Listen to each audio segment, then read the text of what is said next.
তো বর্তমানে রাজ্যে এক ঝাড়াই বাছাইয়ের প্রক্রিয়া চলছে, তার নাম হলো এসআইআর, যেটা তোমরা সবাই ভালো করে জানো। তো এই ঝাড়াই বাছাই করার ফলে বিভিন্ন ধরনের ভূত, বিভিন্ন ধরনের যমজ ভাই মানে ডবল ট্রিপল এন্ট্রি এবং অবৈধ অনুপ্রবেশকারী বেরোবে এই ঝাড়াই বাছাই করার ফলে।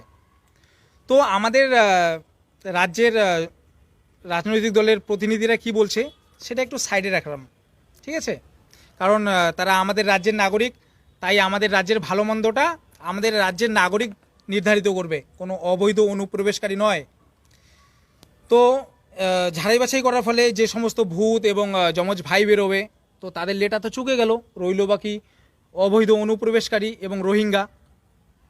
তো মায়ানমার এবং বাংলাদেশ থেকে দীর্ঘদিন ধরে একের পর এক আমাদের রাজ্যে তথা ভারতবর্ষে এই অবৈধ অনুপ্রবেশকারী এসে ঢুকে পড়েছে এবং সামান্য কিছু টাকা দিয়ে এখানকার আধার কার্ড এবং ভোটার কার্ড বানিয়ে সরাসরি আমাদের অংশীদারিতে ভাগ বসাচ্ছে। হ্যাঁ, যেমন চাকরি, শিক্ষা, ব্যবসা বাণিজ্য, হ্যাঁ, এবং আমাদের সরকারি যে সমস্ত ফেসিলিটি আছে সে সমস্ত ফেসিলিটিতে এরা সরাসরি ভাগ বসাচ্ছে। এদের ফলে আমাদের অর্থনীতিতে প্রভাব পড়ছে। বলছিলাম যে কি দরকার আছে এদের, না এই দেশটা এদের, না এই দেশে থাকা মানুষ এদের। তাই এই দেশে কি হয়ে যায় যাক এদের কোনো যায় আসে না, এখানকার মানুষের কি হয়ে যায় যাক এদের কোনো যায় আসে না।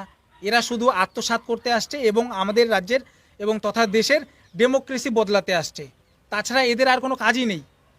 তাই আমরা যেহেতু ভারতের সংবিধানকে মানি এবং শ্রদ্ধা করি, নির্বাচন কমিশনও ভারতবর্ষের সংবিধানের একটা সংস্থা, তাই আমাদের রাজ্যে এসআইআর হচ্ছে। তো আমাদের রাজ্যের সমস্ত নাগরিকের এই এসআইআরকে সমর্থন করা উচিত এই অবৈধ অনুপ্রবেশকারীদের বাছাই করার জন্য, এবং এদের মুভি বানিয়ে সেম ডেটে রিলিজ করে দেওয়া উচিত, তাও আবার 3Dতে, ডিটেক্ট, ডিলেট অ্যান্ড ডিপোর্ট। কারণ এদের তো কোনো দরকারই নেই, বেকার বেকার এরা থেকে এখানে ঝামেলা সৃষ্টি করছে, আমাদের অংশীদারিতে ভাগ বসাচ্ছে। ফর এক্সাম্পল, একটা মানুষ রেশন থেকে যদি 5 কেজি চাল পায়, এদের জন্য সেই মানুষটাকে 2 কেজি চাল পেতে হচ্ছে। তো বলছিলাম কি দরকার আছে এদের।